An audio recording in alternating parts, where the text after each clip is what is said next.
Hello बच्चों, क्या हाल चाल, कैसे हैं आप लोग? अच्छे हैं तो अच्छे रहिए, स्वस्थ रहिए, पढ़ते रहिए। आइए स्टार्ट करते हैं। आज का हमारा पेपर है financial accounting lecture 3। Financial accounting lecture 3 में 50 क्वेश्चनों का ये सीरीज है। इसको कंटिन्यू पढ़ लीजिएगा, पक्का है कि कुछ क्वेश्चन आपको मिल जाएंगे। तो आइए स्टार्ट करते हैं। सबसे पहले दे रहा है कि तलपट का उद्देश्य शुद्धता की जाँच करना। तलपट का उद्देश्य क्या है? शुद्धता की जांच करना। किसकी शुद्धता की जांच करना? रोजनाम चेक, खाता बही, व्यक्तिगत खातों की सूची, अंतिम खाते। तो सही आंसर है इसका खाता बही के शेषों की जांच करना। अगला है भूल चूक खाता खोलने का उद्देश्य संतुलित करना है। भूल चूक खाता मतलब सस्पेंस अकाउंट क्यों खोला जाता है? जब तलपट के दोनों पक्षों का योग बराबर नहीं आ पाता है तब खोला जाता है। अगला हमारा है क्वेश्चन 3 नंबर कि तलपट प्रकट करता है, जो ट्रायल बैलेंस है ये क्या प्रकट करता है? तो सीधे से पहला ही ऑप्शन दिख रहा है, खातों की अंगणितीय शुद्धता को यह प्रकट करता है। चौथा क्वेश्चन है कि तलपट प्रकट करता है, क्या तलपट प्रकट करता है? छूट जाने वाली अशुद्धियाँ, लेखे संबंधी अशुद्धियाँ, सैद्धांतिक अशुद्धियाँ, बाकी शेषों की अशुद्धियाँ। तो सही आंसर इसमें है बाकी शेषों की अशुद्धियाँ, मतलब जितने भी खाते होते हैं उनके जो शेष होते हैं और उन शेषों में यदि गड़बड़ी होती है तो तलपट प्रकट करता है। अगला है 5 नंबर क्वेश्चन कह रहा है कि निम्नलिखित अशुद्धियों में से कौन तलपट द्वारा प्रकट नहीं होती है? मतलब कौन सी गलती ऐसी है जो ट्रायल बैलेंस से पकड़ी नहीं जाती है? तो क्षतिपूरक अशुद्धियाँ, सैद्धांतिक अशुद्धियाँ, लेखे संबंधी अशुद्धियाँ, इनमें से सभी। तो सही ऑप्शन है डी, क्योंकि ये तीनों अशुद्धियाँ हैं जो तलपट के द्वारा पकड़ी नहीं जाती। अगला क्वेश्चन है कि तलपट के अंतर को अवश्य लिखा जाना चाहिए। तलपट का जो बैलेंस अंतर होता है जिसे सस्पेंस अकाउंट में ट्रांसफ़र किया जाता है उसे कैसे लिखा जाता है? तभी मैं बता दिया, भूल चूक खाता में लिखा जाता है। अगला है 7 नंबर क्वेश्चन कि यदि तलपट का मिलान नहीं होता तो लेखापाल खोलता है। मतलब जब ट्रायल बैलेंस नहीं मिलता है तो जो अकाउंटेंट होता है वो क्या खोलता है? तो वो सस्पेंस अकाउंट खोलता है। तो ऑप्शन बी सही है। अगला क्वेश्चन है 8 नंबर, तलपट एक तलपट है, क्या है? वास्तविक खाता है, शेषों की सूची है, नाममात्र का खाता है, इनमें से कोई नहीं। तो ये शेषों की सूची है, जितने भी खाता बही के शेष है उसकी सूची होती है। निम्नलिखित में से कौन सी अशुद्धि तलपट पर प्रभाव नहीं डालेगी? यानी कौन सी ऐसी त्रुटि है जो तलपट पर उसका कोई इफेक्ट नहीं पड़ता है? तो देखिए ध्यान से, खातों का गलत शेष ये प्रभाव तो डालता ही है। गलत खाते में राशि को सही पक्ष में लिखना ये प्रभाव नहीं डालता। गलत खातों का योग उपयुक्त में से कोई नहीं। तो सही ऑप्शन इसका बी है। अगला है 10 नंबर क्वेश्चन कि भविष्य में वसूल किए जाने वाले लघु कार्य को दर्शाते हैं। जो भविष्य में शॉर्ट वर्किंग वसूल की जाती है तो उसको कहाँ दिखाया जाता है, माने उसे कहाँ ट्रांसफ़र किया जाता है? तो इसे आर्थिक चिट्ठे में ट्रांसफ़र किया जाता है। अगला है अधिकार शुल्क खाता है, रॉयल्टी अकाउंट किस टाइप का खाता है? एक अवास्तविक खाता है। एग्जैक्ट याद रखे रहिएगा, चाहे ऑप्शन कोई भी हो। और वीडियो अच्छा लगे तो अपने फ्रेंडों में ज़रूर शेयर करिएगा। आइए 12वां क्वेश्चन, नौ वसूल लघु कार्य राशि को स्थानांतरित किया जाता है। मतलब जो शॉर्ट वर्किंग वसूल न की जा सके उसे कहाँ ट्रांसफ़र किया जाता है? तो लाभांश खाते में, व्यापारी खाते में, चिट्ठे में, इसमें से कोई नहीं। तो सही ऑप्शन है लाभांश खाते में ट्रांसफ़र किया जाता है। भूस्वामी खाता होता है, माने लैंडलॉर्ड का अकाउंट किस टाइप का अकाउंट होता है? तो व्यक्तिगत खाता, व्यापारी खाता और वास्तविक खाता, इनमें से कोई नहीं। तो सही ऑप्शन है ए, व्यक्तिगत खाता होता है। 14 नंबर क्वेश्चन है कि तलपट के बाहर अंतिम रहतिया दिया गया हो तो अंतिम खाते में दिखाते हैं। ध्यान से देखिएगा, ट्रायल बैलेंस से बाहर यदि क्लोजिंग स्टॉक दिया गया है तो उसका लेखा दो जगह किया जाता है, ट्रेडिंग अकाउंट के क्रेडिट में और बैलेंस शीट के एसेट्स में। और तलपट के अंदर यदि दिया गया है तो केवल उसको कहाँ दिखाया जाता है? बैलेंस शीट के एसेट्स में। तो इस क्वेश्चन का आंसर होगा ये आपका डी। क्या होगा? व्यापारी खाता और आर्थिक चिट्ठे में दिखाया जाता है। इसी पे एक और क्वेश्चन है कि व्यापार के स्वामी ने व्यापार से माल लिया, इसे कहाँ दिखाते हैं। जैसे व्यापार का ओनर है, माने बिजनेस का जो ओनर है, वो अपने निजी यूज के लिए, पर्सनल यूज के लिए यदि माल लिया तो उसे कहाँ दिखाया जाता है, क्रय में से घटाकर दिखाया जाता है। अगला है 16 नंबर क्वेश्चन कि तलपट बनाया जाता है पता लगाने के लिए, किस चीज़ का पता लगाने के लिए, अंगणितीय अशुद्धियों को। अगला है किस विधि में सभी खातों के नामों और जमाओं की योग को लेकर तलपट बनाया जाता है। माने जितने भी डेबिट और क्रेडिट के शेष है योग है, उस योग को लेकर तलपट किस विधि से बनाया जाता है, योग विधि से। अगला है किसी विशेष तिथि को विभिन्न प्रकार के खातों शेषों को सम्मिलित करने वाले विवरण को क्या कहा जाता है। विशेष तिथि को कौन सा विवरण या खाता बनाया जाता है, तो तलपट बनाया जाता है। अगला है तलपट के मिल जाना व्यक्त करता है, क्या व्यक्त करता है, खातों की अंगणितीय शुद्धता व्यक्त करता है। ऑप्शन बी सही है। अगला है 20 नंबर क्वेश्चन कि खाता बही से लिए गए सभी खाते के शेषों के विवरण को क्या कहा जाता है, तो तलपट अर्थात ट्रायल बैलेंस कहा जाता है। एक बहुत अच्छा क्वेश्चन है ये। तलपट तैयार किया जाता है, ध्यान दीजिएगा, तलपट तैयार किया जाता है। तो आपसे बता दें तलपट किसी निश्चित तारीख को नहीं किया जाता है, किसी विशेष तिथि को, मतलब इसमें कोई डेट फिक्स नहीं होता है, वो जो भी जितनी अवधि की व्यापारी को आवश्यकता होती है उस तिथि तक के लिए बनाया जाता है। तो ऑप्शन डी सही है। अगला क्वेश्चन है 22 नंबर कि खुदरा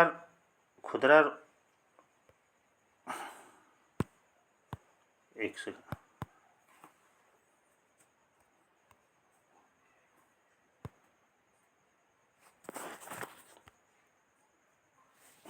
देखिए थोड़ा सा मिस्टेक हो गया था, यहीं थे हम लोग।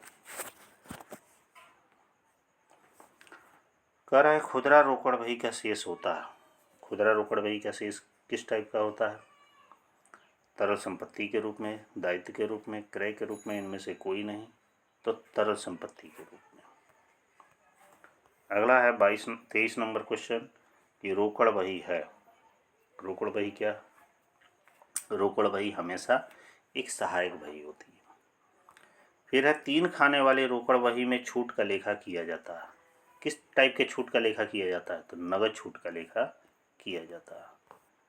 25 नंबर क्वेश्चन कह रहा है हमारा कि छोटे भुगतानों को दिखाए जाने वाली बही को कहते हैं। छोटे छोटे नगद जो पेमेंट होते हैं उनका लेखा किस रजिस्टर में किया जाता है, तो लघु रोकड़ रजिस्टर या खुदरा रोकड़ बही में किया जाता है। अगला रोकड़ बही का नाम शेष दर्शाता है।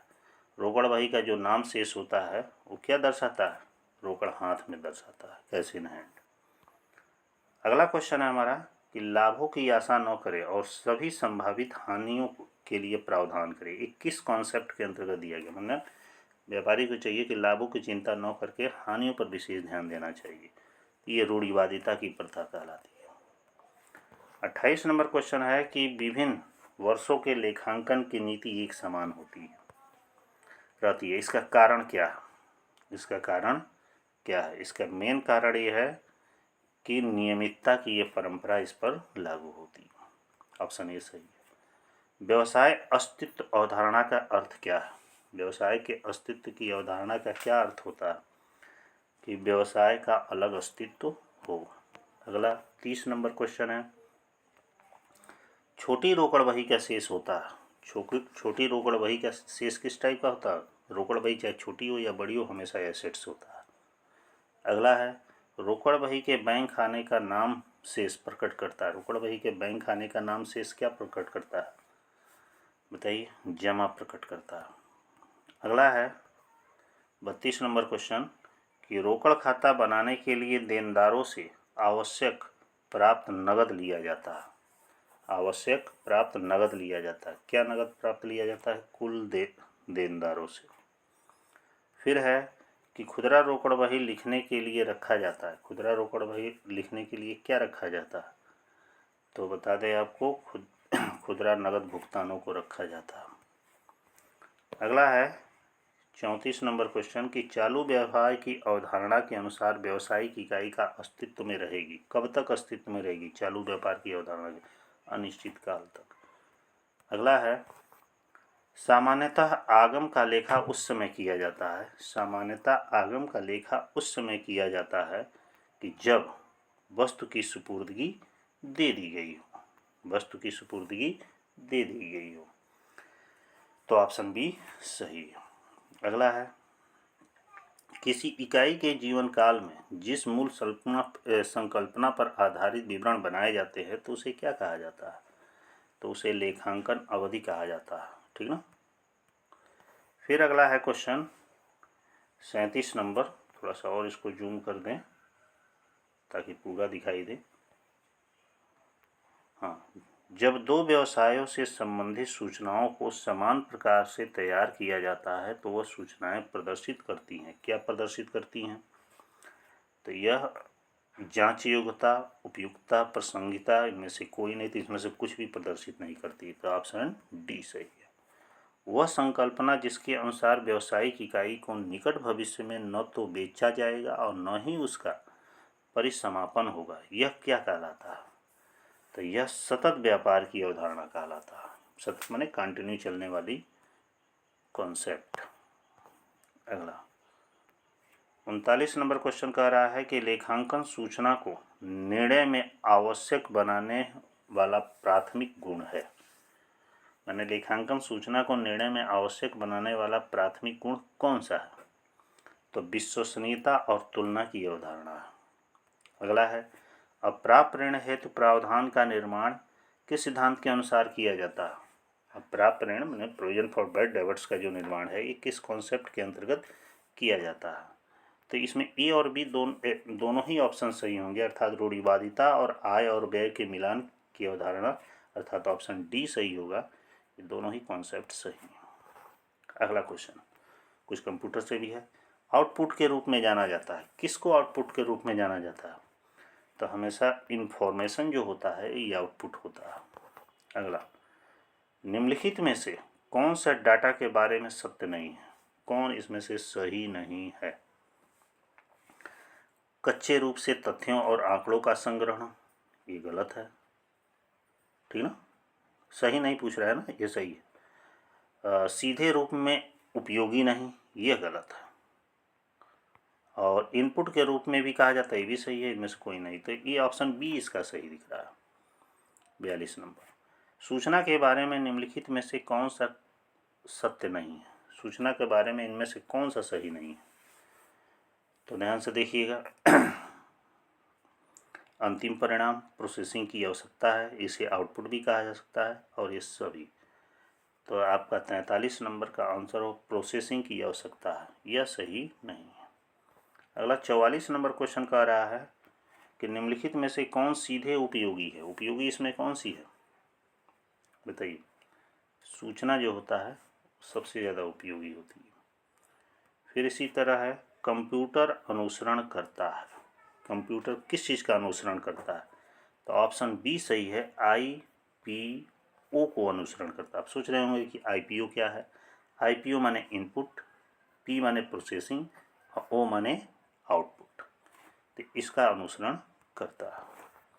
अगला, कंप्यूटर का मतलब है, कंप्यूटर का क्या अर्थ होता है? Commonly operated machine particularly use for trade, education and research. ये पहला ही ऑप्शन इसका सही है। ठीक इसी तरह 47 नंबर क्वेश्चन कर रहा है, एक इलेक्ट्रॉनिक उपकरण जो डेटा लेता है और उसे प्रोसेस करता है, जानकारी देता है और इसे स्टोर करता है, इसे हम क्या कहते हैं? तो इसे हम कंप्यूटर कहा जाता है। अगला है कि CPU का मतलब होता है, CPU तो सभी लोग जानते होंगे, central processing unit. Option C सही है। अगला है, CU का मतलब क्या होता है? CU का मतलब होता है कंट्रोल यूनिट। कौन सा unit? Control unit. Option A सही है। और इसी तरह 50 नंबर क्वेश्चन कह रहा है कि कंप्यूटर का दिमाग किसको कहा जाता है? तो CPU को कहा जाता है, अर्थात सेंट्रल प्रोसेसिंग यूनिट को कहा जाता है। तो इस तरह ये 50 क्वेश्चनों का आप लोग का सीरीज़ कंप्लीट हुआ। वीडियो कैसा लगा लाइक और कमेंट के माध्यम से ज़रूर बताइएगा। सारे क्वेश्चनों को एक बार, दो बार, तीन बार आप लोग पढ़ लीजिएगा। कुछ ना कुछ क्वेश्चन का ज़रूर हेल्प मिल जाएगा आपको। ठीक है, फिर अगले वीडियो में जल्दी से मिलते हैं, तब तक के लिए बाय।